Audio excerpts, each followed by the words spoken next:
to go?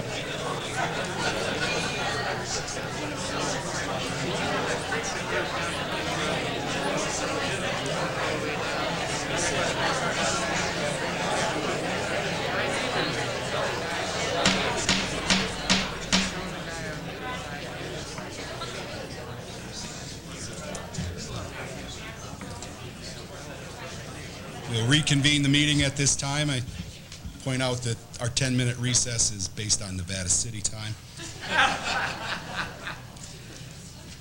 And we will begin the concluding remarks by the appellants, and we will continue with the method of taking them in the order they are listed on the agenda. So, Mr. Pemberton, if you would like to step up.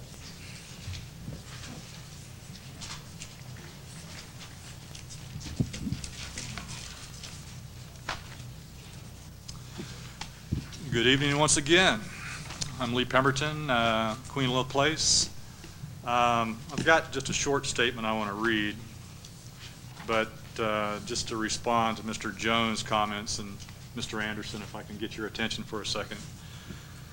There's a memorandum dated April 26th that Jim wrote entitled or regarding moderate income housing projects. It addresses the Government Code Section 65,500 series, which is basically sets forth the basic standards that government agencies must use when making decisions on housing projects.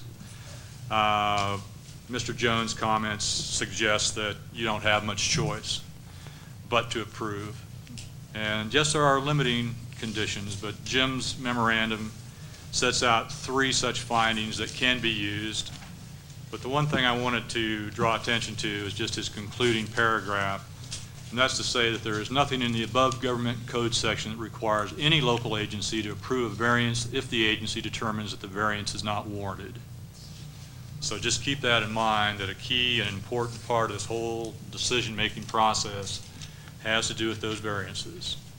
And that the code section that Mr. Jones alluded to, you have some reference from Jim's memorandum that you can refer to.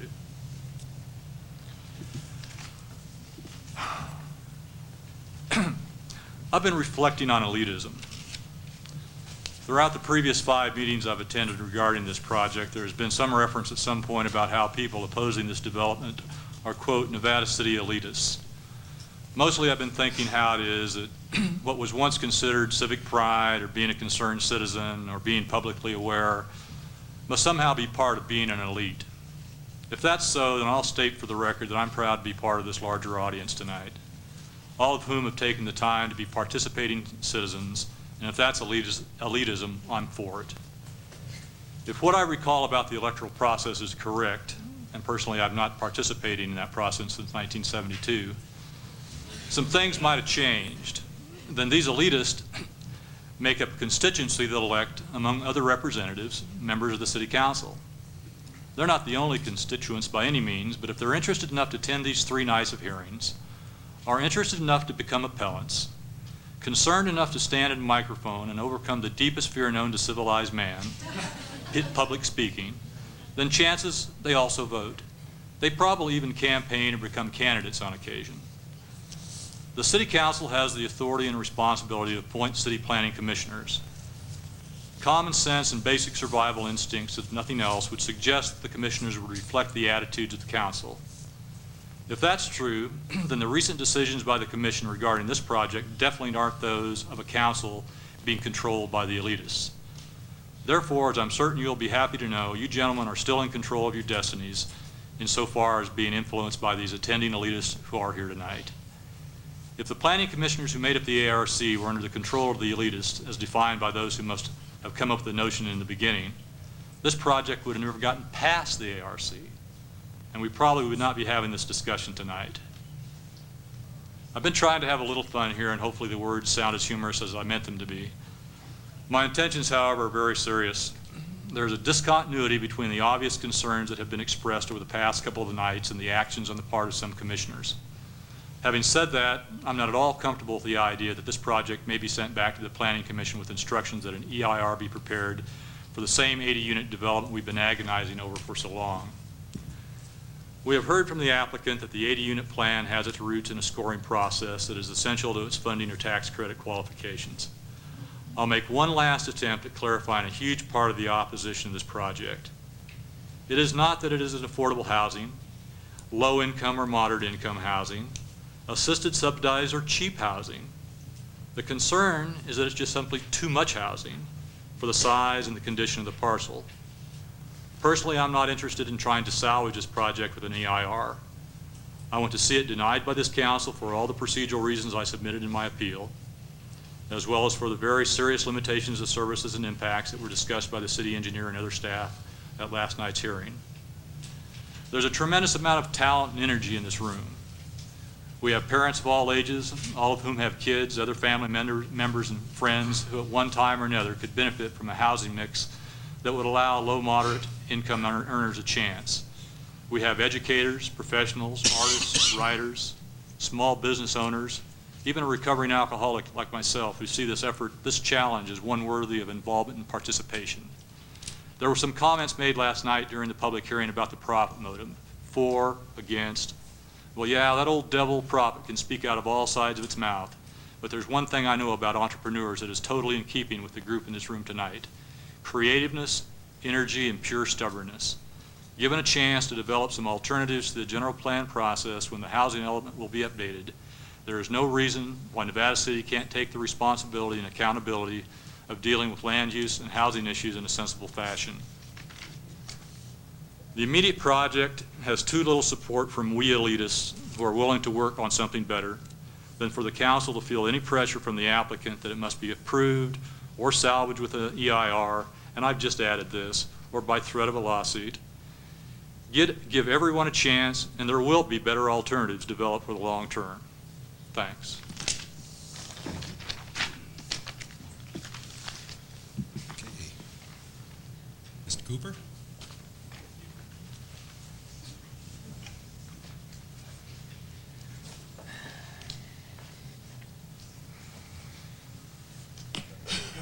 Good evening, Council and ladies and gentlemen. I'll try to keep my remarks within the time frame that I'm allotted here. The last time I spoke to you on Monday night, I think I addressed the architectural review issue, and I think I emphasized the substantive problems I saw with the proposed architecture in this project. My written appeal had pretty much focused on procedural matters, but in that vein, let's not forget or be confused about, and I'm not suggesting you are, but so that we're all clear about what we are here to do tonight. What I'm respectfully requesting that you do is to deny, or reverse the 3-to-1 decision of the Planning Commission approving the mitigated negative declaration. I'm not asking for this body to, and I'm talking about as it existed on May 10th, I'm not asking this body to consider what it might have been or could be in the future after listening to this additional presentation by the applicant tonight. I don't think that's the relevant issue. I think the issue, we're here on an appeal of a decision that's already been made, and the appeal should be considered as to what was before that body when that decision was made. So in short, I'm asking this body tonight to deny this project. Not take further study. We've had plenty of study. The study should have been done at the lower level. The study should have been done then. But we're here now to consider an appeal, not to augment their proposal. So let's be clear on that. Now I want to just indicate why I think you should take that action. Nevada City Zoning Ordinance 16.40 is quite unequivocal in its provision that the Planning Commission shall be the Architectural Review Committee for the City of Nevada City. That means the Planning Commission, all of its members. That doesn't mean a subcommittee of 2 and the city planner and staff. It means what it says on its face. That procedure was not followed here. Again, I don't know when the final version of the architectural plan was put before the commission, but certainly, as I indicated last time, the March 2nd application was grossly non-compliant and non-providing of information. There are mention of several times in the April 19th staff report by city planner mentions that there were some revisions in the architecture. Those really weren't clearly enumerated, and it appeared quite clear from that memo or a staff report that the review was really going on before this committee of 2 commissioners and staff, not the entire planning commission as is mandated by 16.40. So that's a pretty good reason, I think, to overturn the decision that was made here.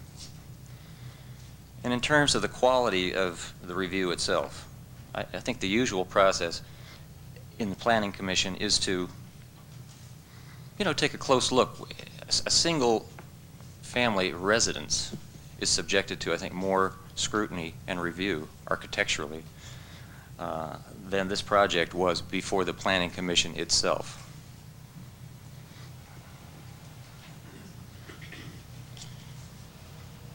I mean, there is scrutiny of small details. And as your graphic in the file shows, I don't think, maybe there were modifications to that version of this project visually, but they weren't made clear to the Commission, all of the members of the Planning Commission. And I hear reference to, well, we provided that on May 10th, at the May 10th meeting. Well, the May 10th meeting was the meeting where the decision was made. So is that a reasonable opportunity to review architectural standards the night of the meeting? No, I don't think so. I don't think that's what the zoning ordinance calls for, requires.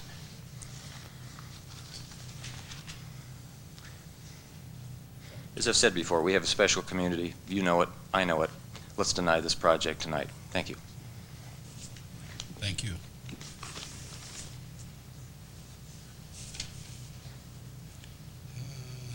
Gary. Yep.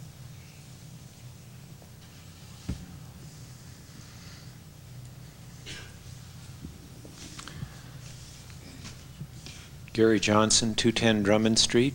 Good evening. I'd like to thank you for the 3 evenings of public forum that you've made available for this discussion. I'd also like to thank the public for the comments that they've put in on this matter. One thing that really stood out after many hours of public hearings, both at 2 meetings of the Planning Commission and last night's meeting, was that with the exception of those people with financial interest, not one single Nevada City resident spoke in favor of this project. These are your constituents that you have been hearing from. Now, I had condensed my replies to Mr. Span's rebuttal from the other evening.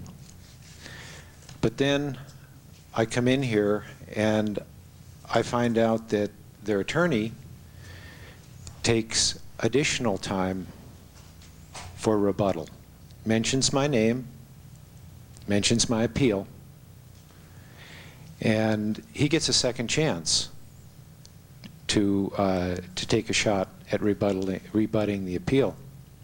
So I'd condensed my final statement, but I'm going to uncondense it and read some variance items so that they can't be minimized and glossed over. There are certain things that variances are allowed for. One of them is special circumstances.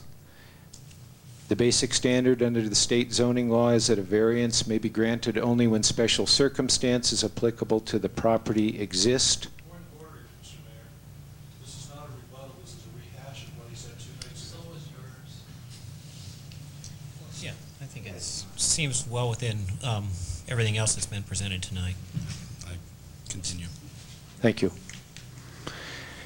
In other words, the plight of an applicant for a variance must be due to peculiar circumstances and conditions, and it must be special or unique in contrast with that of other properties owners in the same district, And we know that 30% slopes are common to Nevada City. And if we want to get into whether they are man-made or natural, my property, which is adjacent and has the identical zoning, has an area of 30% slope that is hydraulically made. As far as hardship, it should be pointed out that the economic or financial hardship must apply to a unique condition of one's property and must not pertain to the uniqueness of the plight of the owner. Circassian versus City of Sausalito, 1972. This is proper in that the variance runs with the land. Allen versus Humboldt County Board of Supervisors, 1966. Further, self-induced hardship. It appears to be an established rule that self-induced hardship affords no grounds for grant of variance. Town of Atherton versus Templeton. And as I said the other night, when you don't own the property, you can't have a hardship. You're going in there by choice. I could go on. I think I'll let that part stand there. Another new item, there were a number of new items that were brought up this evening. A letter for the council that we didn't get to see, a response to Mr. Judd's letter, a negative deck comparison between the Prestige site, which is on the right, the maps on the wall, saying that the Prestige site negative deck was approved, and implying that therefore we should be able to approve the negative deck, or that the negative deck was okay, or whatever. The implication was for the 80-unit apartment complex, but as we can see by looking at them, they're very different in scope. Let's see. Other new information. This is actually something that the developer did not present that was new, but I think it's very pertinent. It is from the Auburn Journal dated Wednesday, June 13th. A proposed 80-unit apartment complex, and I'm going to shorten this, a proposed 80-unit apartment complex to be built for low-income residents got a $250,000 boost from the Auburn City Council Monday. Council members voted 4-1 to set aside city redevelopment funds for the project, noting that the city has several reasons for wanting the apartments to be built. Councilman O.C. Taylor cast the dissenting vote Monday, questioning why developers didn't request city financial help before the council and the planning commission approved the project. Isn't it funny, this is his quote, isn't it funny how this happens? Now we have to come up with this $250,000. He told his council colleagues, how can you justify this? And I won't read the rest of it, but it just, I thought that was new information that since the developers have brought up some new information, I could toss a piece in as well, since we've slightly changed the plan here. We've also heard about the blatant use of lawsuits by the developer to try to silence opposition to his projects. I would encourage you to proceed in the denial of this project without fear of a lawsuit, because Nevada City is worth whatever it costs.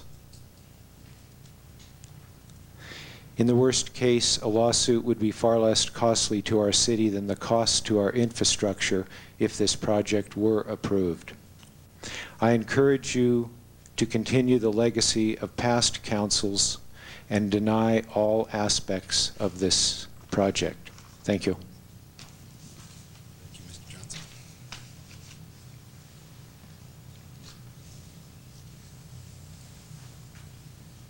Lot merger. Oh, yep, you're absolutely correct. I'm Sally Harris. I live at 625 Spring Street. With respect to the lot merger appeal, I want to again clarify the zoning change that took place last April, as Mr. Cogley, the Cab Pro representative from Peardale, and Mr. Spann tonight have misspoken on the topic. Ordinance number 2000-01, adopted by the City Council of Nevada City on April 24, 2000, specifically transfers some density from the American Hill tract of 20 lots to just 2 of the 3 parcels proposed to be built upon by this 80-unit apartment complex. These 2 lots, now zoned R2 SP, with the increased density and required affordable housing component, are 2.1 and 2.7 acres in size. The apartment complex proposal includes those 2 lots plus a 3rd lot that is in excess of 8 acres. This largest lot of 8+ acres does not have the R2 SP special zoning, nor any required affordable housing component. It is only the 2 smaller lots totaling 4.8 acres that have the density transfer and the special zoning. So again, if you look on the map that Gary's showing, the 2 smaller parcels are outlined in yellow, and it is that larger parcel below that is the 8-acre piece. So it's just those 2 smaller ones on top that have the affordable housing requirement. With respect to Mr. Span's statement tonight, he said it's a transfer of 56, I believe was his number, units from the American Hill project over to this project. That's not correct. The transfer is 10 if there's just some affordable housing in those 2 top lots, or it's 25 if all of the units are affordable housing. So the maximum transfer is 25, not 56. If we keep all of these lots separate, we have 3 parcels whose size and setback requirements will lend themselves nicely to be developed to the scale of Nevada City. And the 2 smaller lots have the special density allowance that could result in an affordable housing project that would financially pencil out for a developer, as well as be appropriately sized for our town. In addition to myself, we heard from several people in the public hearings last night who would be interested in volunteering their time to bring good, appropriate, affordable housing to Nevada City. This cannot be done on a 13-acre parcel. It's just too big. We need to keep the 3 lots separate to facilitate the kind of affordable housing and other projects that fit the size and scale of the town. On the matter of health and safety, we've heard from our city engineer and police chief. They have both said that this project will require immediate, significant increases to our water, sewer, and police services. However, if we keep these 3 lots separate, the development of them could take place in a staggered fashion over time. This would likely be manageable from an infrastructure standpoint, as we could continue to make incremental improvements to our health and safety services each year, just as we've been doing effectively to date. We have the opportunity to have 3 projects that are of a workable and manageable size for our town. However, once these lots have merged, that opportunity disappears. We will be inviting a development project of massive proportions. We heard many people speak during the public hearing last night, and as Gary said, and I'd like to remind you again, not one Nevada City resident spoke out in support of this project, not one. Please think about that, and when it's time to vote tonight, uphold the appeal on the lot merger and deny this project in its entirety to give our town a chance to develop these 3 lots in an appropriate manner. Thank you. Thank you.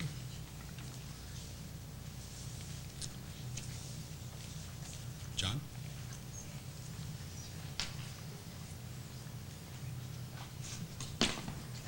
Thank you, Mayor and Council. I'm John Daly. I live at 302 Drummond Street, up on American Hill. And this has been a very interesting and tiring 3 days for all of us. We appreciate the effort that you've put in, and I appreciate the effort that the public has put in on this. It's a very important issue, and it has been important for all the people who've spoken to give their concerns about this project and why they request that you deny this project and deny it tonight.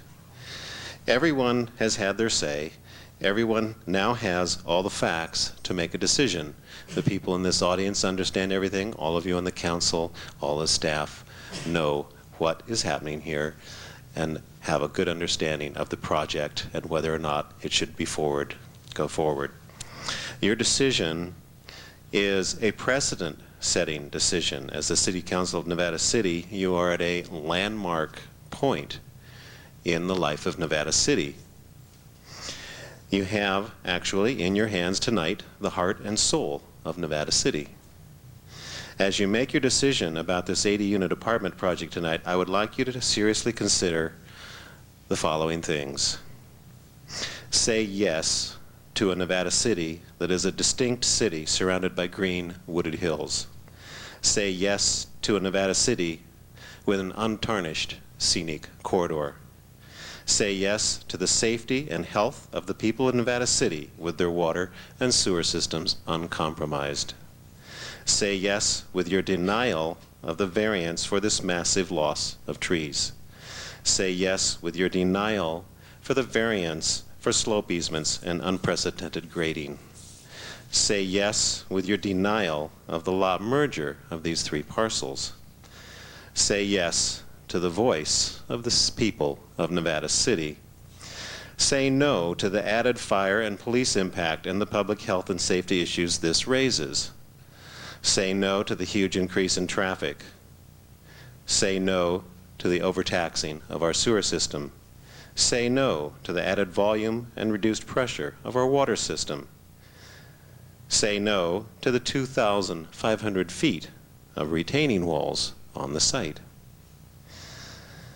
Say no to the sudden and immediate 10% increase in the population of Nevada City.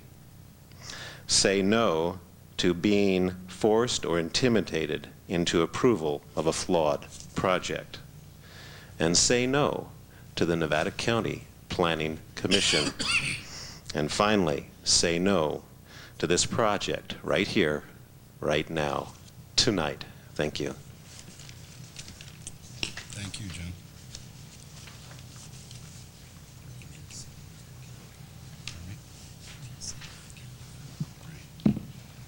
Hey, Victor.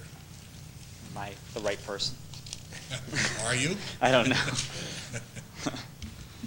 To be speaking, sorry. Victor Prusek, 234 American Hill Road. Council members, city staff, and community members. These past 3 days, most of us have put in a full day's work to earn a buck, so to speak, and then 3 long evenings to give back to our community. And for that, we all deserve a heartfelt thanks. We've heard from many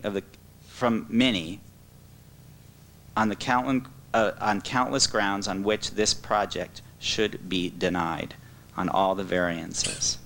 These grounds include things under negative deck, such as sewage and water inadequacies, and so many other health and safety issues. There are also the issues related to CEQA, lack of proper noticing to key state agencies, and adequate posting of ARC meetings. And for that, I turn once again to our written appeal, not speculation, as counsel like to talk about, not people just speaking well, but an actual written document, which he's had plenty of time to look at. And if you turn to Addendum A on page 1, we have section 15072, 15105, and 15072D. First one was 72A. And I actually am going to read from some of this. Counsel for AHDC he mentioned certain agencies that had provided documentation to the city. And since necessary agencies, or at least some of them, did get involved, it leads one to believe that the state clearinghouse, in fact, should have been notified and involved. And I'll quote, "A lead agency shall provide a notice of intent to adopt a negative deck or mitigated negative deck to the public, responsible agencies, trustee agencies, and the county clerk of each county within which the proposed project is located, sufficiently prior to adoption by the lead agency of the negative deck or mitigated negative deck, to allow the public and agencies the review period provided under section 15105. Now 15105B. The public review period for a proposed negative deck or mitigated negative deck shall not be less than 20 days. When a proposed negative deck or mitigated negative deck is submitted to the state clearinghouse for review by state agencies, as this one should have been, the public review period shall not be less than 30 days unless a shorter period, not less than 20, is approved by the state clearinghouse." And finally, the county clerk of each county within which the proposed project is located shall post such notices in the office of the county clerk within 24 hours of receipt for a period of at least 20 days. Our city planner seemed to state that the inadequate posting may have been due to the move from the New York Hotel to City Hall. Whatever the reason, the posting was not proper. One other piece of CEQA that we actually don't have listed in the appeal, but it's worth entering into now, as counsel did bring up CEQA tonight. There is a section 15280, that deals specifically with low-income housing projects. And it basically deals with the issues that CEQA does apply in this case. The fact it's affordable housing has nothing to do with CEQA not applying. Then there's another issue, which actually until tonight we hadn't heard much of, and we still haven't heard the council or staff discuss. But it's one, though, which must be on your mind, especially after council made it plainly clear on the three possible solutions to tonight. A potential lawsuit by the developer when you deny the variances. All of them for this project. After all, and now I refer to the May 14th, 1997 Fresno B, there's plenty of evidence to believe that if the project is denied, that they will sue.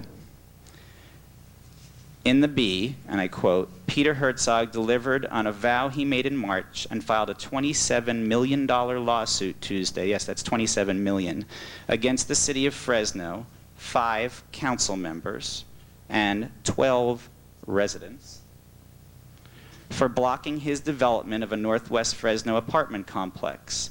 The lawsuit filed by Herzog's company, AHDC, is 45 pages long and seeks one of the largest damages for this type of lawsuit, according to his lawyer, William Davis. That's Herzog's lawyer. Quote, what makes this case unusual is the damages are huge, Davis said. What they did, they meaning the city of Fresno, council members, and the public, is destroy a very large project. It was a very valuable project they wrecked, and now they will have to pay for it. Talk about being mean. As responsible council people, you would be remiss if you did not at least mull over the possibility of this lawsuit for us, for Nevada City. But you should not be apprehensive about making a decision which may lead to such legal action.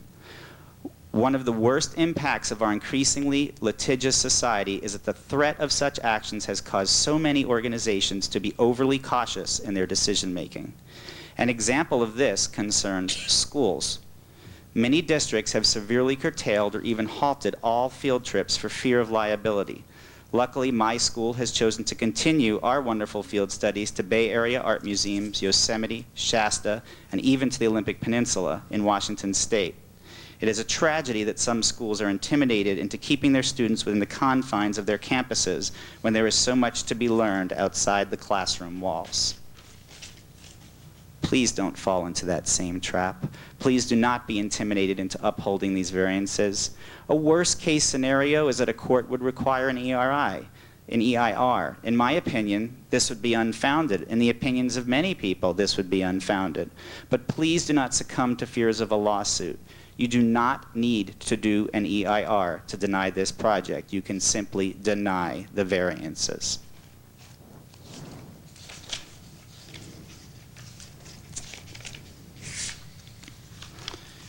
In conclusion, the initial study and mitigated negative deck approved by the Planning Commission are inadequate and do not comply with the requirements of CEQA. These documents were not properly noticed, were not properly distributed, were not properly reviewed, and did not identify numerous potential impacts or mitigation measures rendering impacts to less than significant levels. In addition, many of the mitigation measures identified were not properly implemented. Just say no. Deny each and every variance. Please deny this project. Thank you.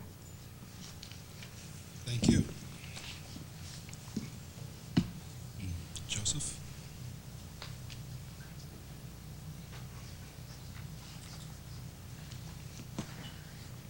Good evening. I hate being last. Joseph Reisdorf, speaking on behalf of Friends of Nevada City. Although it may not seem like it from where you're sitting, this is actually a sign of a healthy community. When people give up their free time, spend 3 nights in public proceedings like this, educate themselves in their spare time about the issues so they can speak intelligently and articulately. This is a good thing. It's a good sign for our community, and I think it's something that we should all be grateful for. Before I get into my summary comment, I did want to make a couple of comments to respond to some of the items that were brought up during the presentation by the developer and his attorney, and also I wanted to mention one thing that was in the written comments that I submitted on Monday evening, but I did not include in my presentation. The city's instruction sheet that it gives out to developers or applicants for various discretionary permits indicates quite clearly that if the applicant is not also the property owner, then the property owner must submit some written authorization allowing the applicant to proceed with an application for whatever the permit is on his property. That wasn't done in this case. There's absolutely nothing in the file indicating that the property owner has authorized the developer to proceed with any of the applications that were submitted. A couple of points in response to some of the items that Mr. Spann brought up. He seemed to be asking for either reduction or credit against his sewer connection fees. As we learned from Mr. Falcone last evening, the new project will consume much of the existing spare capacity of the sewer and water systems. There's no basis for granting any kind of a waiver from the sewer impact fees. That's what those fees are intended to do, to make sure that the system maintains sufficient capacity to accommodate the projects that are developed in the city. Mr. Spann also indicated that he would be willing to install the newer sewer line that was mentioned in the report provided by his consultant. The report talked about potential cost of $70,000. He said maybe it might be as much as $100,000. However, last night, Mr. Falcone identified at least $1 million in capital improvements that will be needed for the sewer system and the city's water system to totally mitigate the impacts of this project. Nowhere, anywhere, has there been any indication where that money is going to come from. There are none of the conditions of approval in the project that was granted by the Planning Commission address those issues.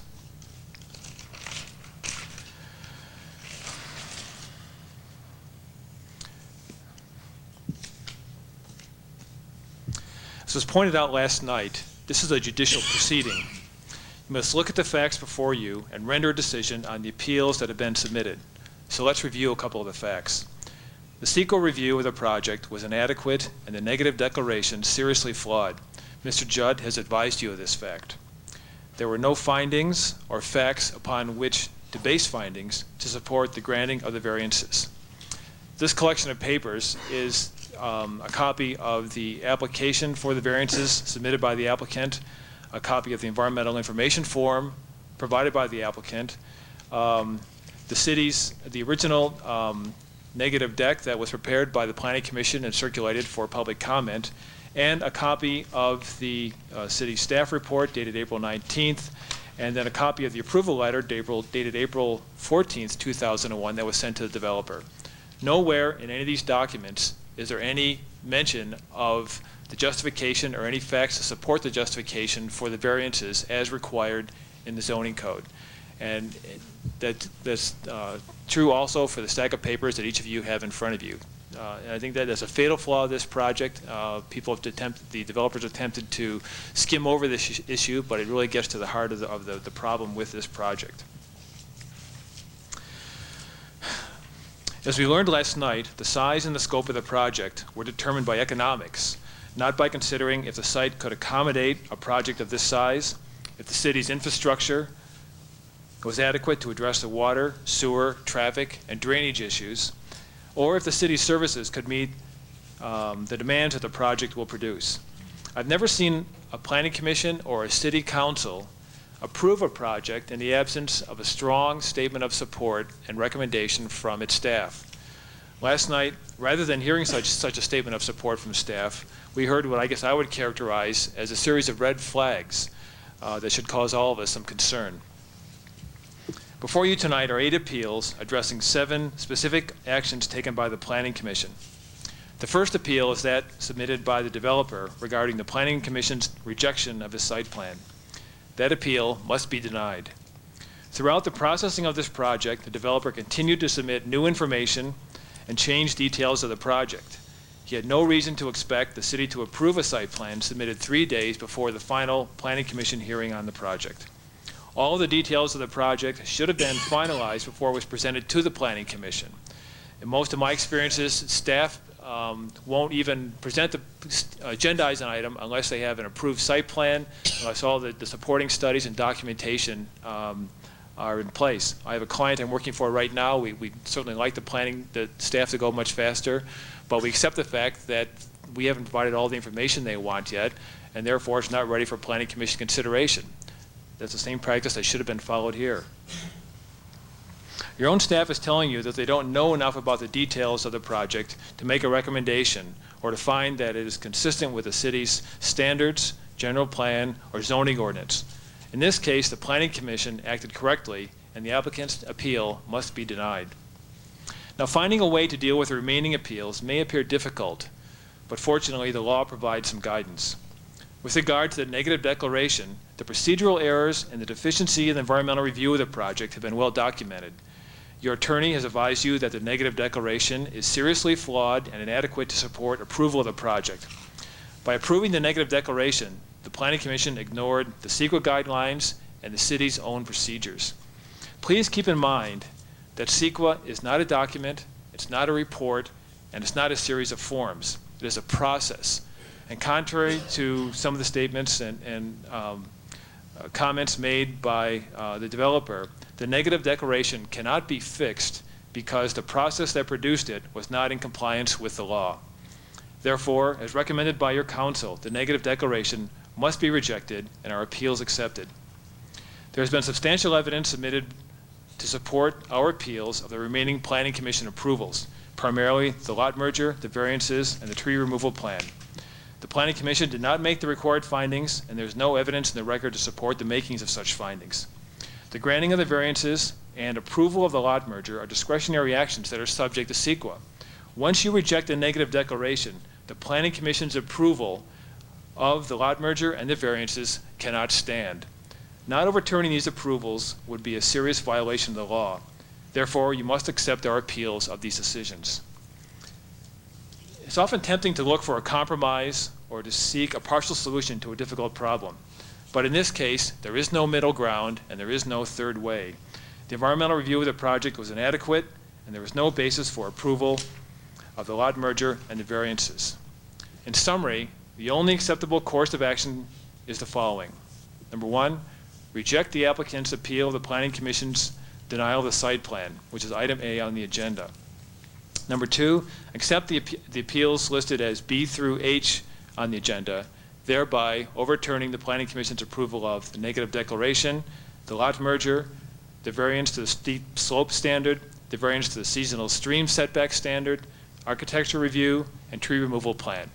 Sending this project back to the Planning Commission for preparation of an EIR won't change anything. It won't change the basic facts of the project and its incompatibility with the site on which it's proposed. We'll be here 6 months from now making the same arguments and nothing else will have changed. We urge you to accept our appeals and deny the project. And just in conclusion, at the risk of being presumptuous, I prepared just a series of the bullet points that we just made, which basically summarizes our recommendations. And I have copies here I'd like to give to the clerk and ask that she distribute it to the council members. Thank you very much. Thank you.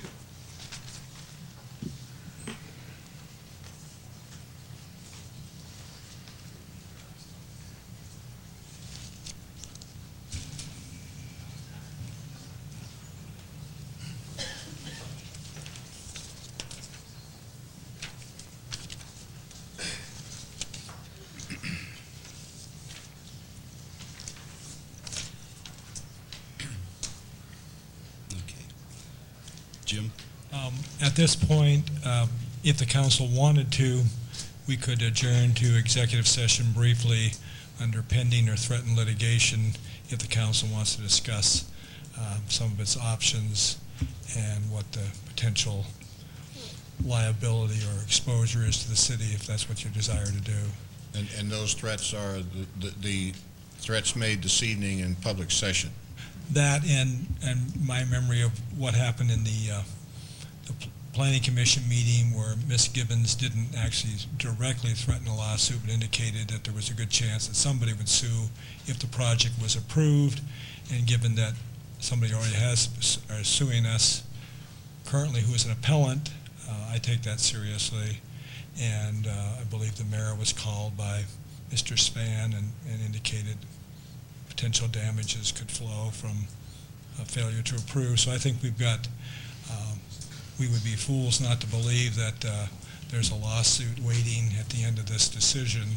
And I think it would be a good idea if the council desires to talk about it briefly. Well, I would. Mr. Mayor, before you adjourn, Mr. Falcone indicated at the beginning of the session tonight that he had 3 questions that rolled over from last night. So I was wondering if he still has those 3 questions, and because we have some of our consultants here, and if any of those questions apply to anything that they can respond to. If he doesn't have the question, so be it, but he indicated there were questions. I want to make sure he's had an opportunity to ask them of the developer. That was already done earlier. Are you satisfied, or have you questions still? I have no comment. Okay. And I just indicate Well, I the would- code section we have to state on public record is the government code section 54956.9. Okay, well, I would recommend that we follow our attorney's advice. I'd move to adjourn into closed session based upon advice of counsel long? as publicly stated. Second. Okay, it's been moved and seconded that we adjourn to closed session based on our counsel's advice. Any further discussion? All those in favor? Aye. Opposed? You'd anticipate, just to give these folks some idea, anticipate 10, 15, I'd say 15 minutes. 15 minutes. Okay, so we will take a second intermission and then have the final act. Where's the popcorn?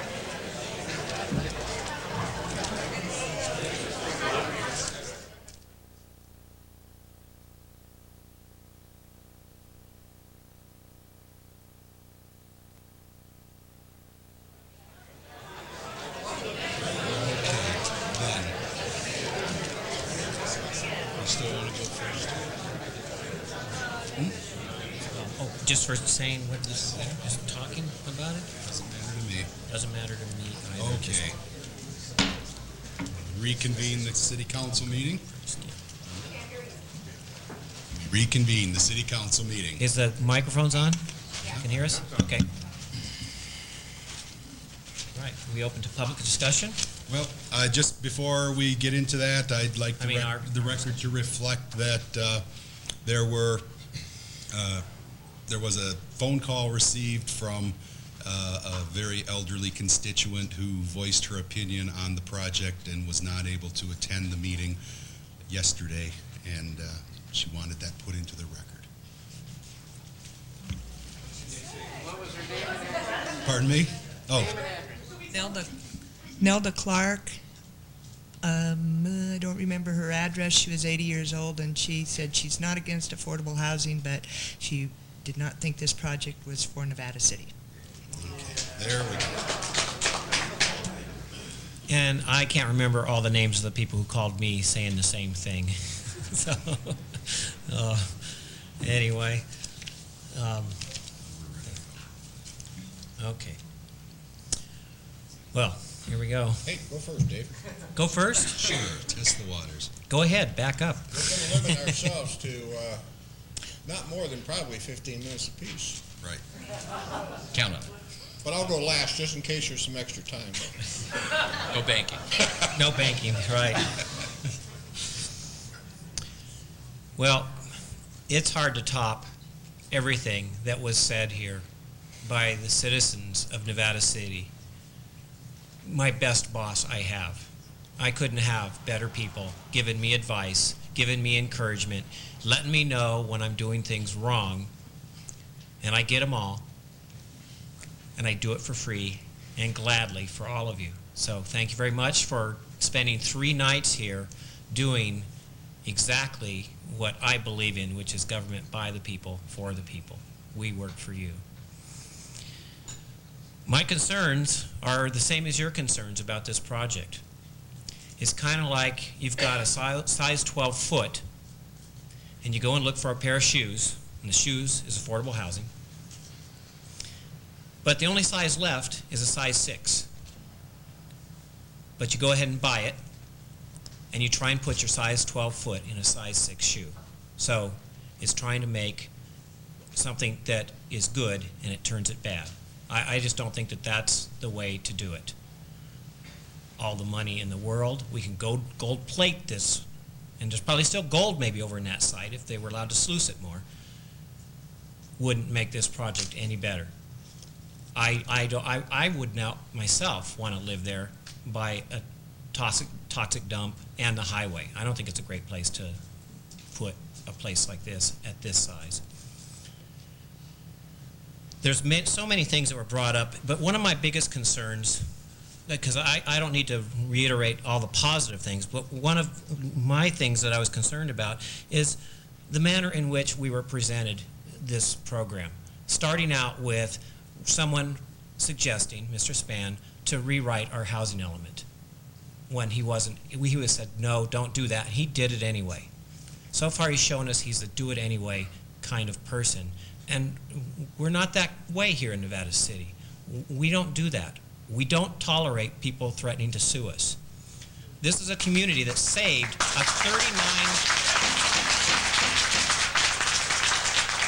This is a community... I will not tolerate any outbursts, and I'm serious. I'll clear the room if I need to. I will not tolerate any outbursts. Okay. I think they're on legal ground to do it myself, Carrie, but you're the mayor. Right now, this is the community that got wild and scenic for 39 miles of a river when no other organization in this country has been able to do that. 4 FERC licenses that were overturned. We're also the same community that helped finally, by just getting rid of the politics, and it's politics that got this here, and I'm not a politician. And that's why I believe in just calling an ace an ace. But we not only saved that river, but we got flood control money for our downstream neighbors. So we do more than just take care of ourselves. We take care of our distant neighbors. And we're very for affordable housing. And as one of the eloquent speakers spoke last night, we can figure it out on our own. We don't need someone telling us how to do it. As you saw, and if you were paying any attention and listening well, the people that got up here are eloquent at their proposal. I'm amazed that you didn't wave a white flag way on Monday night or sooner at the Planning Commission meeting. I mean, this is, it's amazing. Maybe we're on 2 different wavelengths or something, but this is, it's obvious that I can't support this project, and I would just like to wake up tomorrow morning and hope that it's gone away. So I'm the kind of person that, if that's the way, I can't understand a company that on its resume likes to show that we sue people. I mean, you say you've been in business for 15 years doing this, but how many really good jobs do you get when people look at the fact that you not only sue the city, but you sue citizens for speaking up? That, to me, is yeah, it's really just I live in a place where when I need help, no matter where it is, and you've all seen my wonderful braid that I have here, and who knows why I have it, it's just I like it. Okay, there's no political thing, it's just what I do. But in my whole 32 years I've lived here, and I've always had long hair, and I've broke down in Penn Valley and all the extremes of this county, where you have your Aggies, rednecks, this, that. There's never been a time when someone didn't stop to help me and refused to let me help them fix my tire thing because they wanted to do it. And when I offered them money, they said, hey, don't insult me. Just the next time someone needs help, stop and help them. That's the kind of community this place is. People take care of people here. And that's why we have a beautiful place called Nevada City. I found home here 32 years ago. I've lived all over this country in many, many places and never found. I do sales. I built my business on Highway 49. I've been to every town more times than I can count on Highway 49. There's towns that look like this, but there are not places that act like this. You won't find more culture, more caring, the tenacity of these people and the length they will go to, and they'll do it with firmness but kindness. You won't find mean streak here in this town. So I guess that's enough. All I have to say is that that's it. Thanks. Thank you, David. I'd like to go next. I want to thank everybody for showing up over the many nights that we've put up with just these last 3, and all of the work that's been done on the side by individuals. As David said, it really speaks to the spirit of this community, and I think David pretty much covered that really well, and I echo everything he said. However, I do have some feelings of my own, and just so I wouldn't miss them, I wrote them down, so bear with me as I read it into the record.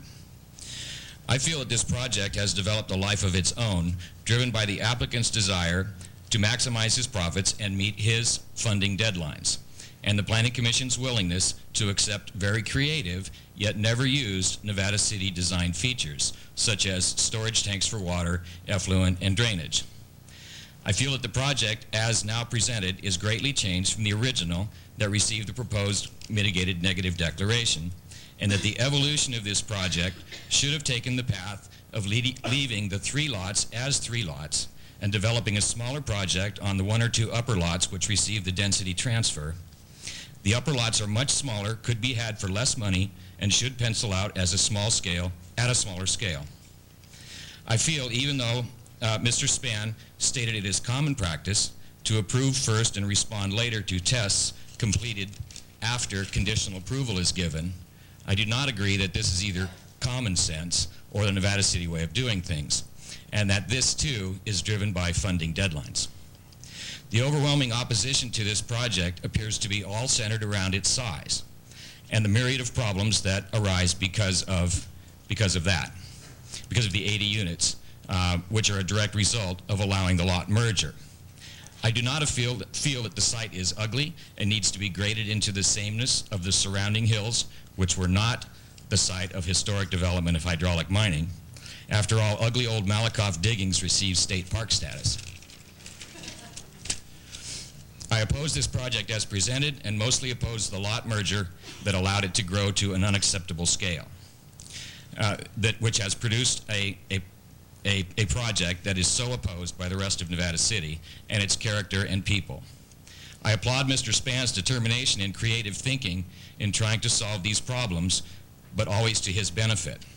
I think he has really tried to respond to the concerns raised. However, again, the lot merger and therefore the 80 units was all in his benefit. Regarding the variances, as has been discussed in many meetings, it is the feeling of myself and much of the citizenry that the greater number of variances being approved in the last few years and the greater level of the impact of those requests, of the requests that they apply to, represents excessive use or perhaps an abuse of the reserved special circumstance privilege and has been excessive. In so doing, it is changing the fabric, personality, and physical appearance of Nevada City. The general plan is a good document and allows for development within its guidelines that are both doable and beneficial to all concerned. Vary from it too far and you run the risk of killing the golden goose. Of the variances granted in this project, I feel that the one of the steep slopes is that of the most detrimental. The variance regarding seasonal setbacks is less of a problem for me, for 2 reasons. The complete spanning type bridge suggested fairly well mitigates at least the long-term impact to these seasonal stream beds. And second, this type of seasonal stream bed spanning may prove necessary for even a smaller project to be built on parcel A or B. Staff has raised serious concerns as to the cumulative impacts of infrastructure which have been thoroughly discussed regarding water, water pressure, runoff, storage, sewage collection, police department increased calls, and fire department safety concerns, and traffic. There has been a lot said about the need for affordable housing, and I think there is a lot of agreement that the city needs to provide some. There has been a great surge in public involvement because of this project, and that is a positive thing.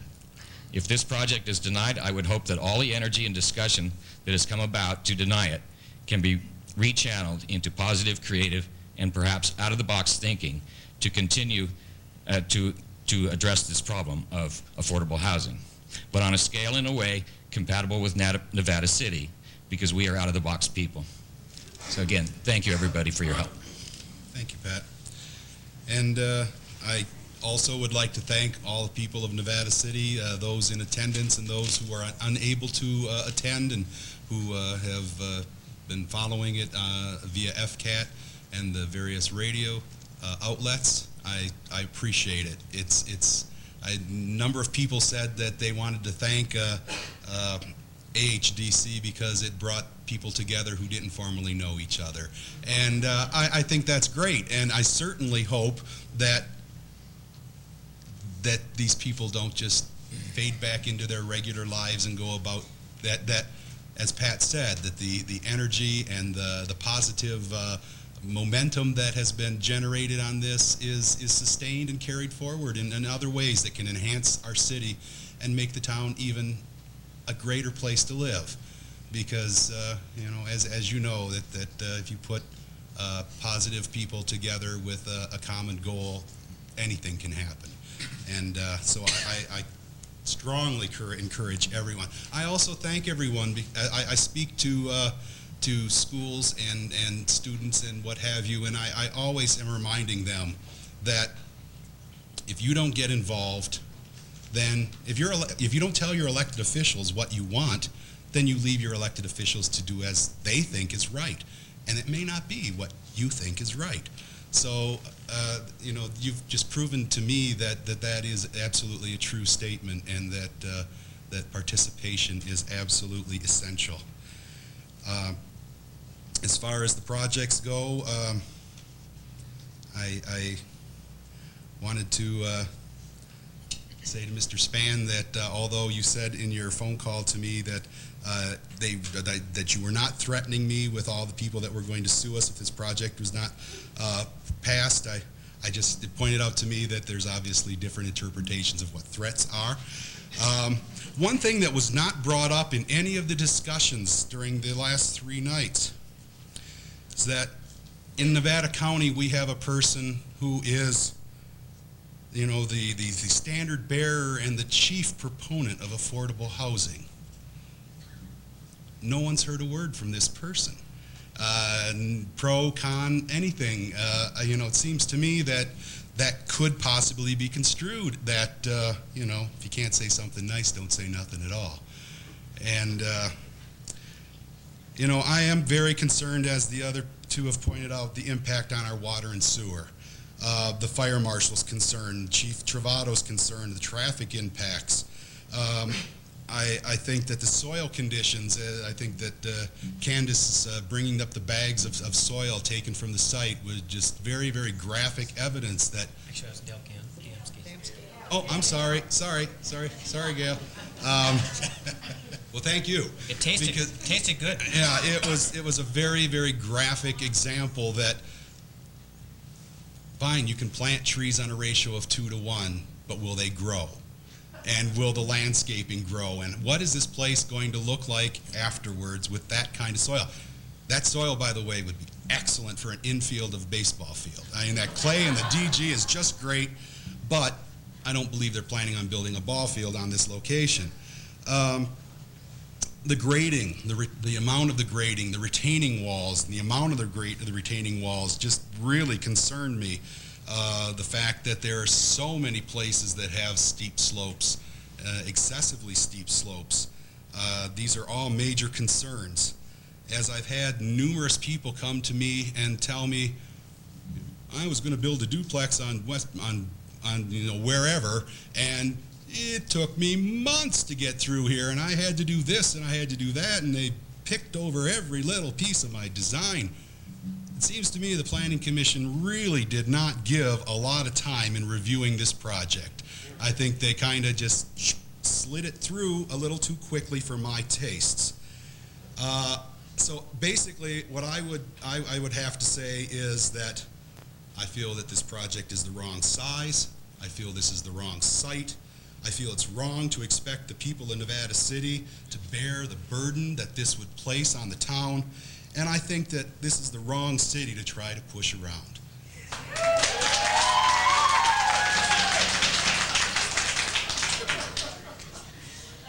Well, I want to make note of one thing before I begin.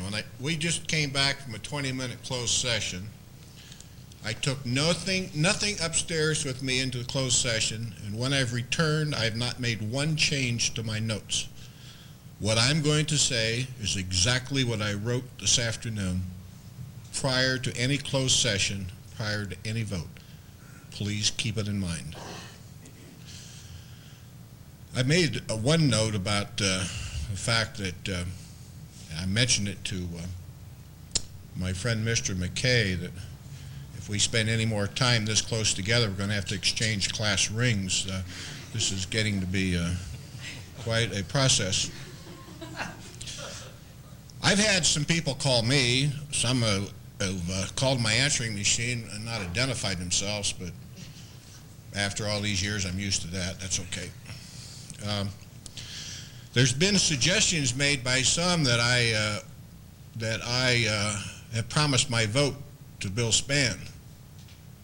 Now, Gary Johnson, the other day, remember I came up, we talked at your place. We didn't talk about the project, by the way. Gary was very respectful. I said, I'm not going to talk to you about the project.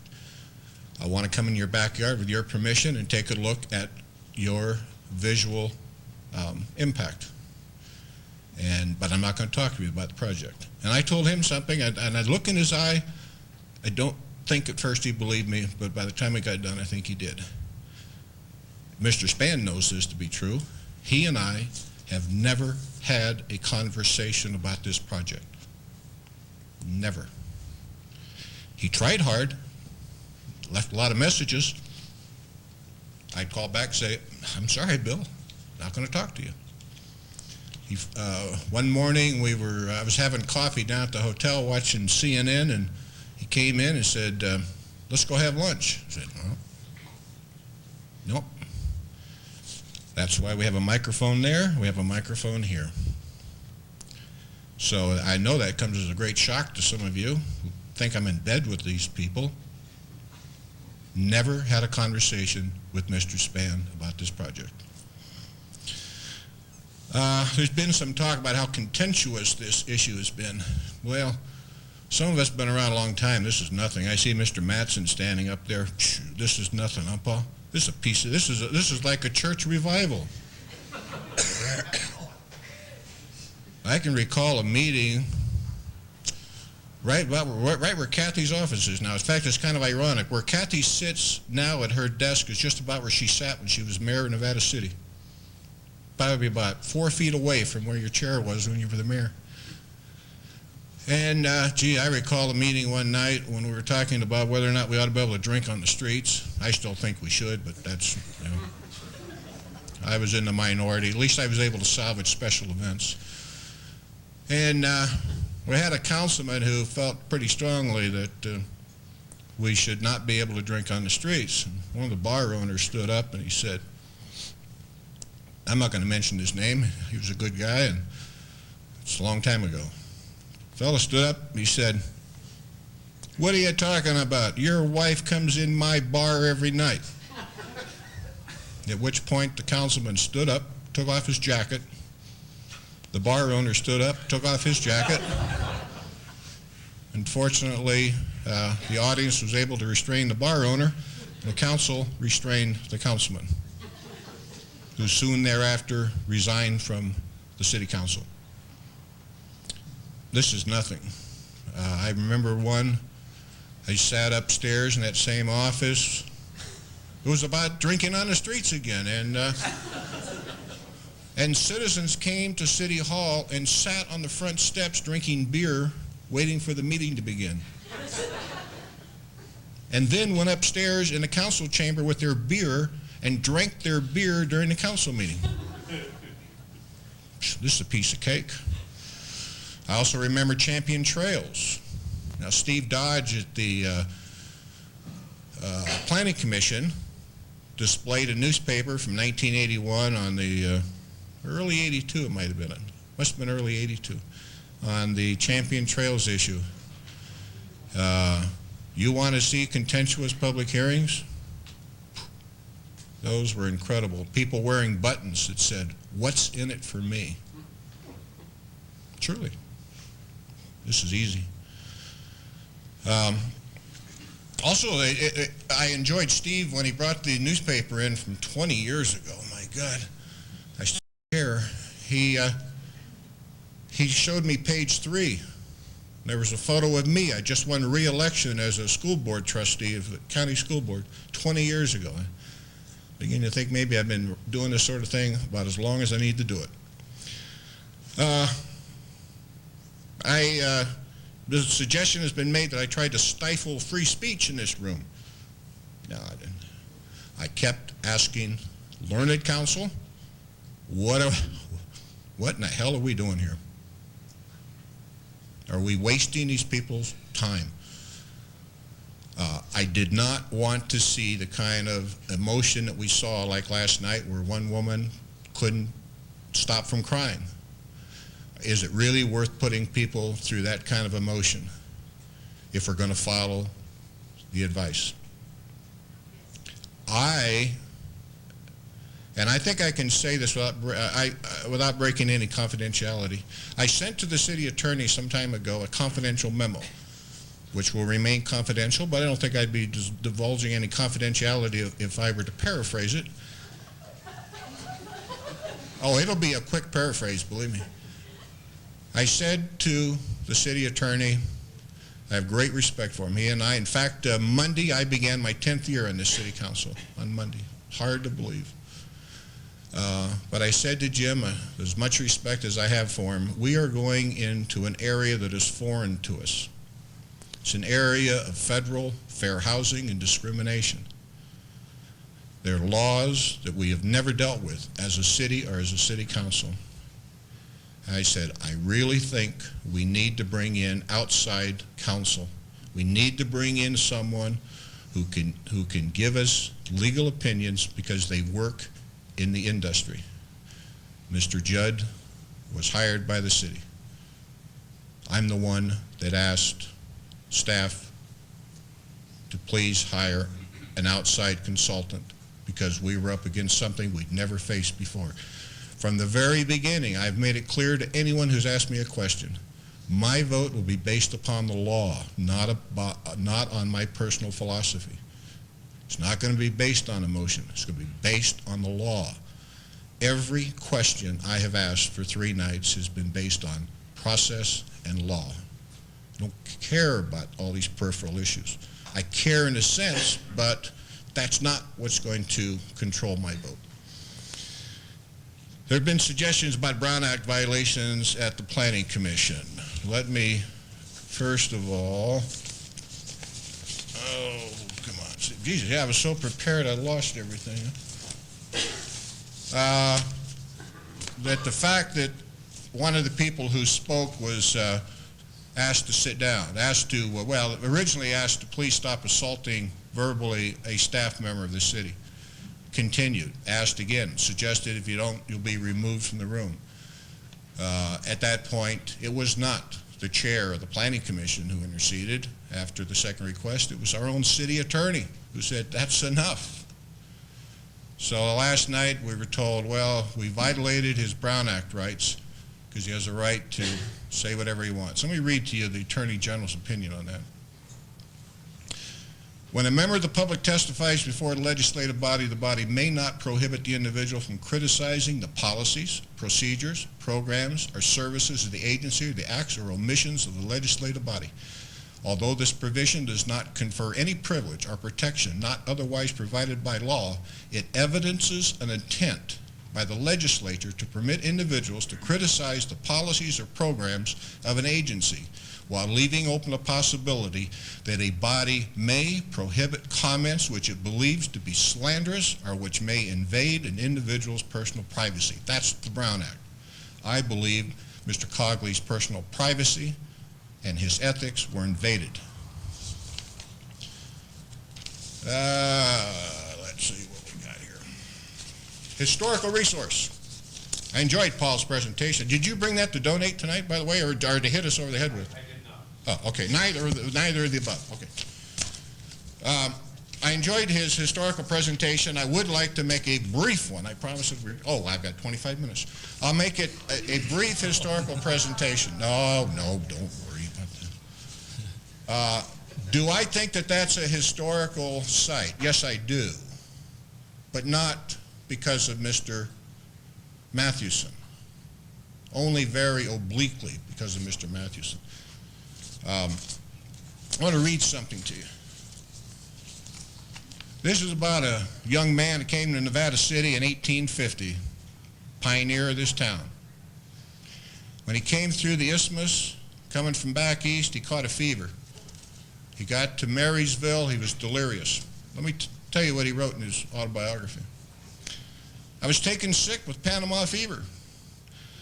Then he took a boat to Sacramento. When the boat landed up in Marysville, I could scarcely stagger up the bank, which was very high at that time. I spent the evening and night under a cottonwood tree where the boat hands placed my luggage. In the morning, 2 men with a team of consisting of 12 oxen were loading supplies for a mining camp known as Deer Creek, afterward Nevada City. About 40 miles up in the mountains it was. I asked them to take me on their wagon. They objected at first and said I was too sick to go and that it would take several days with their ox team. I pled very hard and they finally consented to take me. They loaded me on the wagon, put some loose hay under me, made a bed, made me as comfortable as they could. It was a dreary ride lasting 3.5 days. This is from Marysville. I was racked with pain, and part of the time I was delirious. When we arrived at Deer Creek, Nevada City, the Teamsters camped about a quarter mile out of town in a grove of fine timber near a mountain spring called Roger Williams Spring. They fixed me a bed of leaves above the spring and split a stick and put a dipper in it, which enabled me to reach in the water from my bed of leaves. I drank enormous quantities of water every day, and finally on the morning of the 8th day I found myself in a violent perspiration. The fever was gone, and I was well, but very weak. That was William Morris Stewart. Served 29 years in the United States Senate. Wrote the 15th Amendment to the Constitution. But you know what else he wrote? He wrote the Federal Mining Act of 1872.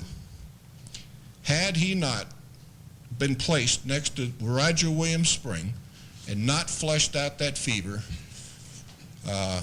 he would not have lived. He would have died. Death was very common during the gold rush, very common. William Morris Stewart was up there.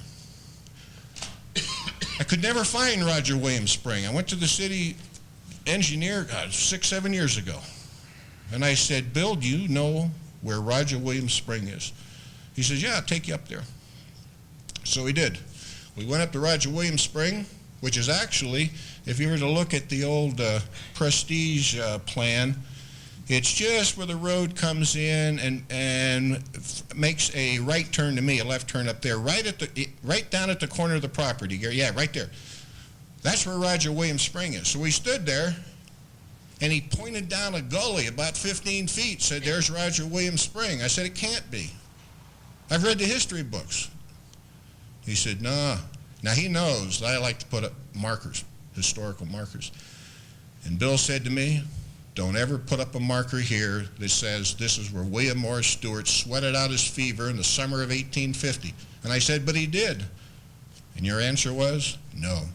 He did it up there, 15 feet. That's where Roger Williams Spring was.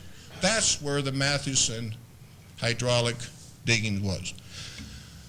I believe in saving tangible objects. If anything ever happens up there, I believe in saving that bluff. That is the tangible object, just as we saved the granite slabs that were the abutment of the old Halliday Bridge that became the Galt Bridge. It's now the Pine Tree Bridge at Halliday Crossing, I believe is its official title. They were going to trash those slabs of granite, quarry-cut granite, back in 1995. I happened to be standing on the deck of the bridge with the engineer, not Bill, but a fellow from San Francisco, and he says, we're going to take the deck off and get rid of the abutments. We'll take the stones out to the landfill. And I said, the hell you will. You're not taking one of those stones to the landfill. I went and I saw Mr. Falcone. I went and I saw the city manager, and I said, we've got to save those abutments because it's tangible. We did. You want to go down to Calumet Park, sit on a big slab of granite? Came from the Halliday Bridge. Take a look at the bridges down there now and all the stone that's in there that Dan Reinhardt did. It's all from the Halliday Bridge. It's tangible.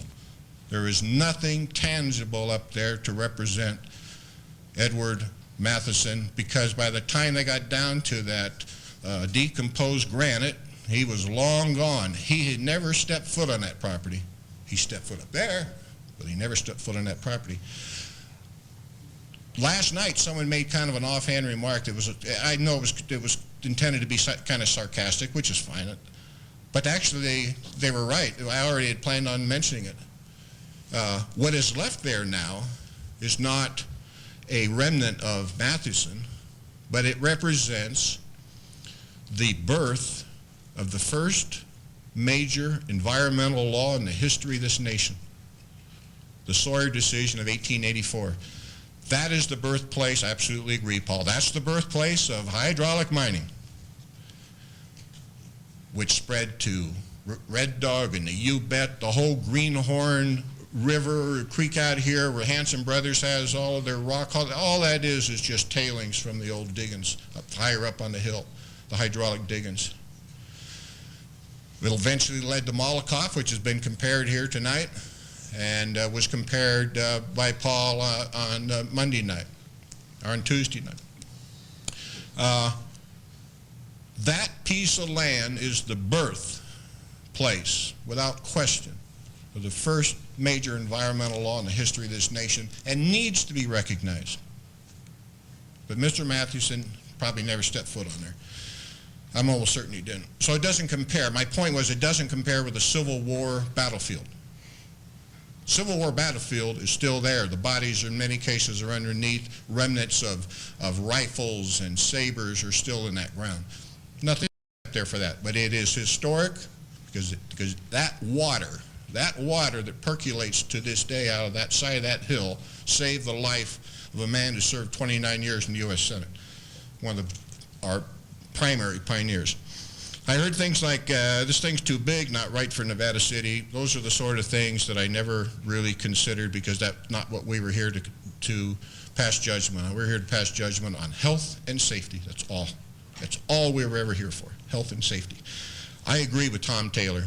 I think Tom made one of the best presentations of anybody here. I really agreed with him.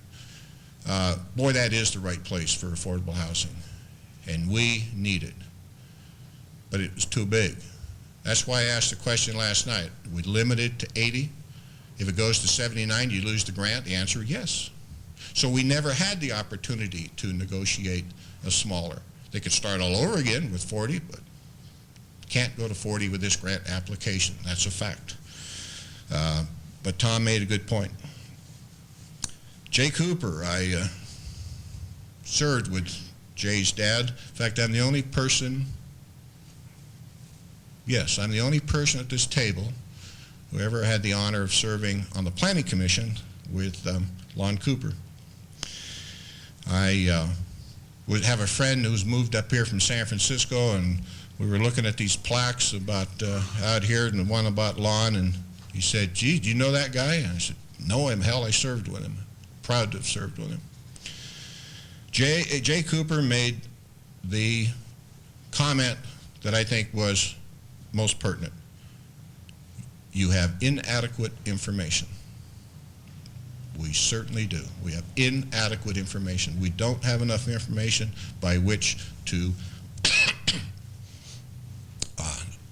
uphold these appeals and to support the Planning Commission. Please don't blame the Planning Commission. Don't blame them. They don't have the benefit of the same input that we have. They didn't have Mr. Judd at the table. At the ARC meeting, didn't even have the city engineer. They did the best they could of the information they had. Regrettably, it wasn't enough information. Please don't blame them as individuals. I think they tried to do the best they could. And I will conclude, oh, gee, I have 15 minutes left. I will conclude by echoing everything else that people have said here. I have just begun my 10th year in this council, and I am proud to have the privilege to represent you people. You may not have all voted for me. It's all right. Somehow I've run 3 times, I've been elected 3 times. I don't know how. You may not have put that little X next to my name, but I still represent you. And I'm proud to represent you. And I think what we've seen the past 3 nights indeed is why those of us that are here, we're here for the duration. And I think the only solace that Mr. Spann can have, and it's small solace, small consolation, is that as a result of this project, our planning process has been changed.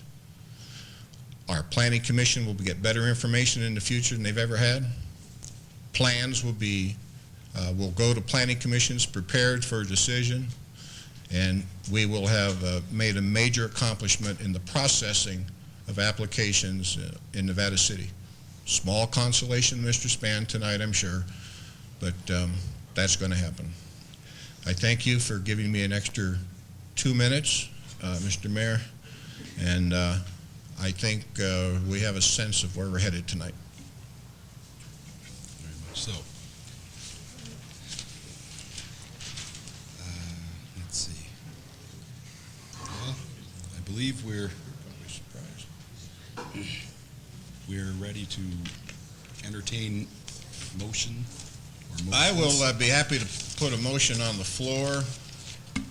My motion would be that based upon the advice of counsel, that this item be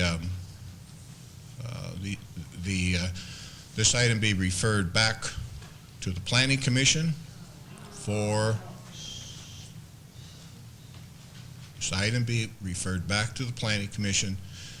further environmental review at the option of the applicant.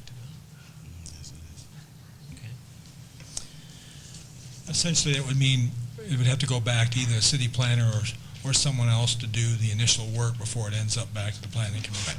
But it goes back for further environmental review at the option of the applicant. I'll second it.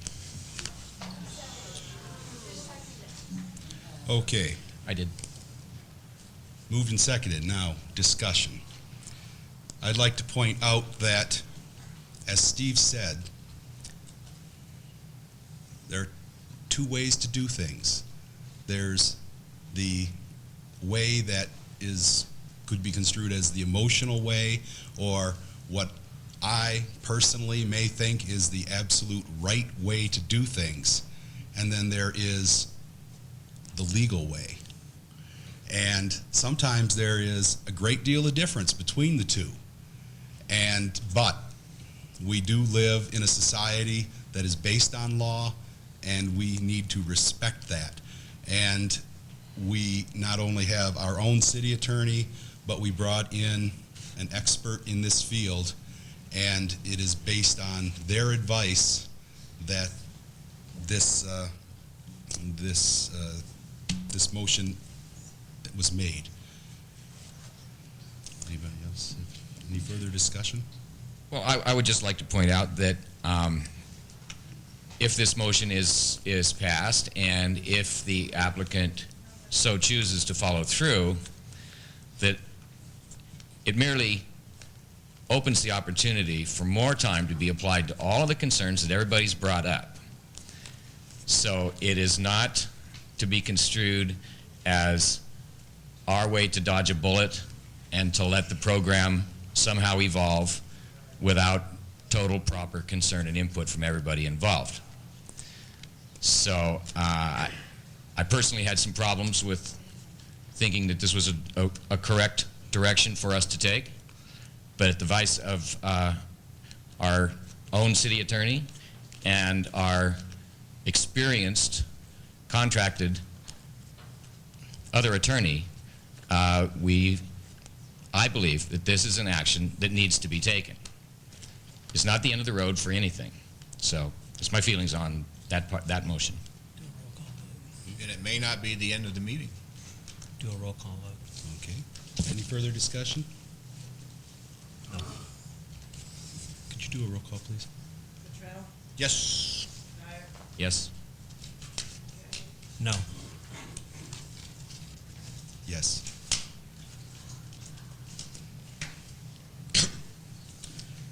I'd like to make a motion. And the motion I would like to make, I got to read the whole thing first? Okay. Okay, my motion is going to be based on the findings concern on slope variance.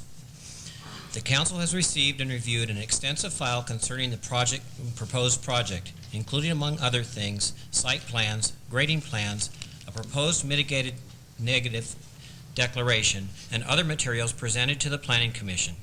Has received or heard reports of the city planner, city engineer, city manager, and city attorney. Received and reviewed extensive testimony and correspondence from the applicant, and has heard public testimony over a period of 3 meetings.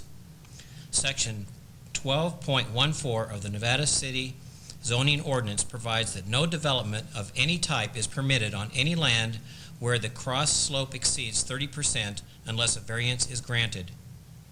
Under the Nevada City General Plan, the city follows a policy of preventing soil erosion and hillside scarring through control of grading, restrictions on removal of vegetation, and limitation of development on steep slopes. In the last 2 years, there has been increasing public concern about construction on steep slopes in the city and serious consideration of a moratorium on steep slope development. Most of the steep slopes on the project site result from 19th century mining activity, but are now covered by trees and other vegetation, appear part of the landscape, and present view, stability, erosion, and other issues similar to other steep slopes. The project as proposed in May 2000 involves placing buildings, roadways, carports, at least one water retention basin, parking areas, and a swimming pool in areas of more than 30% cross slope, and therefore requires a variance. As revised in May 2001, the project would involve cutting approximately 18,000 square feet of soil and filling approximately the same amount elsewhere in the project, and would also involve extensive use of retaining walls up to 22 feet high. Section 16.30 of the zoning ordinance allows variances if 1. Enforcement of the ordinance would otherwise result in practical difficulties or unnecessary hardship, or would deny the owner reasonable use of the property. 2. Strict application of the ordinance would, because of special circumstances of the property, deprive the property of privileges enjoyed by other property in the vicinity and with the identical zoning classification. And 3. The variance is conditioned to assure that it will not constitute a grant of special privileges inconsistent with limitation on other properties in the vicinity and same zone. The property on which the project is located could be developed with less intrusion into steep slopes, less grading, and less extensive retaining walls. There has been no showing that reducing the slope intrusion would deny reasonable use of the property, create practical difficulty or unnecessary hardship, or deprive the property of a privilege enjoyed by other identically zoned property in the vicinity. Although the applicant has reduced the amount of grading necessary for the project by adding more retaining walls, the revised project contains 80 units, the same number of units as originally proposed, in the same number of buildings, and impacts roughly equivalent amounts of slope. As recently as 1998, the city received and approved a proposal, which has not been constructed, affecting one of the 3 lots covered by the current project. The 1998 project contained 60 assisted living units, a commercial kitchen, and a dining area, with approximately 41,428 square feet of building area and approximately 69,000 square feet of developed area. It only involved approximately 8,000 cubic yards of cutting and 6,000 yards of filling, and received a slope variance. There are significant developable areas on the site which do not have slopes exceeding 30%. based on the 1998 project and on the availability of the project now proposed of 2 additional lots containing approximately 4.6 additional acres not included in the 1998 project, the information available to the city does not support the conclusion that a slope variance of the magnitude requested by the applicant is necessary for reasonable development of the property or to avoid particularly difficult or unnecessary hardship. Because the requested steep slope variance has not been shown to be necessary and from the available evidence on balance appears unnecessary, the steep slope variance should be denied. I should just make it clear that the proposed findings are simply something that was drawn up based on public testimony as a suggestion. You don't have to adopt all of the findings or any of them for that matter. So I just want to make it clear it's a suggestion. It's up to the council whether they want to adopt all or none of those findings. Was that a motion to adopt the findings, David? Yes, that was a motion. I'll second. Okay, it's been moved and seconded. And that would also, I guess it's included in the findings, would be a motion to grant the appeal and overturn the decision of the Planning Commission, which had approved this variance, and to deny the variance. Okay, so do we want to add that wording? Well, I think it's clear enough on the record at this point, but I think it was Okay. important to make it clear. Okay. Okay, it's been moved and seconded that we uphold the appeal and overturn the steep slope variance and accept the findings as presented to the record. All those in Discussion. Discussion. Oh, I'm sorry. Yeah. Discussion. I would just like to reiterate that that was my main concern in the beginning, and I think it's a very valid point that that we enforce that condition. All I would say is some of you are going to leave here feeling like you kissed your sister through a screen door. Think about our vote. That's all I ask you. Just think about our vote. It'll all make sense to you. And, you know, the only thing that I would like to kind of clarify in reference to the 1998 project was that, number one, for whatever reason they chose, it didn't go forward, and number two, there's no law that says we're obligated to make the same mistake twice as far as granting a variance that probably should have never been granted in the first place.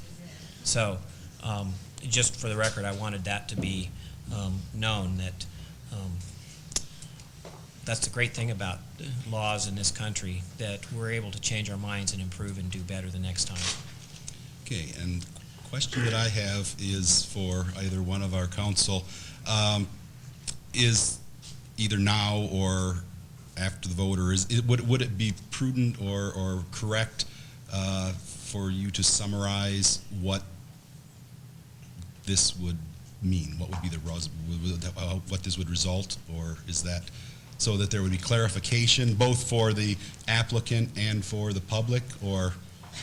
Well, I think it's probably appropriate to try to get that as clear as we can before you vote. Okay. All right. More likely to do some good. I would appreciate that. Yes. All right. I guess what I will assume is that there won't be council action on the other matters, the other appeals that are before the council, at least at this meeting, because my understanding of the thrust of this decision is that the applicant is free to come back with a proposal that's significantly less intrusive in terms of what it does on steep slopes, and that if the applicant wants to pursue that, which would also, given the motion that the council previously passed, require getting environmental review started over again and considering whatever might be brought forward, that they would be able to do that, and that it would be, at least at this point, premature to move forward to all the other matters that are on the council agenda at this point. Obviously, the project can't go forward as it's now proposed without this variance, because the site plan that was presented depends on being able to get this variance. And the lot merger that was presented on the assumption that this variance would be available to permit development as shown on the plans. But at least in my mind, the ball would be in the applicant's court to say whether there is a way to come forward with a proposal for development on this site that will be less inconsistent with the city's slope standard. And I don't know whether that's possible or not, or what changes it would require, but my recommendation, at least, is that they be given an opportunity to do that and see what it turns out to be. Now, did I speak to your question, or? Yes. That answered the question. Okay, we ready Is to, there any further discussion? shall we do a roll call vote? Kathy? Okay. Yes. Yep. Meyer. Yes. Barnett. Yes. Motion passes 4-0. I would further recommend that we take council's advice and take no action on the other variance appeals at this time. At this time. Is that a motion? Yes. Second. Okay, it's moved and seconded that at this time we follow our council's advice and not take any action on the remaining appeals. And we'll just leave it at that. Moved and seconded. Is there any discussion? Well, I hope that now that you've heard council's explanation of what we're doing and why we're doing it, that you'll have a better appreciation, and that perhaps that some of the jeering, had you just waited a couple of minutes, might not have jeered my motion. Yeah, and, you know, something that we had to take into consideration, we have a lot of people with a lot of knowledge up here. Our city engineer represented us very well and did an excellent presentation, and I'm sure all of you know that. And it's the same, goes right on down the line with everyone at this table. And the city would have not invested in bringing up an expert in this law, this kind of law, that this territory we went into. You know, you don't ask an expert for advice and then not do something with it. Why do it in the first place? And we wouldn't ask any of you to come here and give your time and expert testimony for the same reason. So you all know where I stand on this project, and you know how I feel about it. And I wouldn't have agreed with it if I didn't think it was a good idea looking at the situation from a legal standpoint. And so from a legal standpoint, you won. You won. Okay. Any further discussion? Call for the question. Okay. All those in favor? Aye. Aye. Opposed? Motion carries 4-0. I believe that concludes the business of this evening's meeting. It does. However, I would like to make one further comment. Announcements? Just a comment. I feel there's some bewilderment in the crowd out there, and that's okay. This has been a long, bewildering process for everybody. I hope you can trust in us and council that we've done the right thing to address your concerns. But don't let your concerns go away, because obviously what's happened is this entire thing hasn't gone away. So everybody stay involved. Okay, now you may applaud.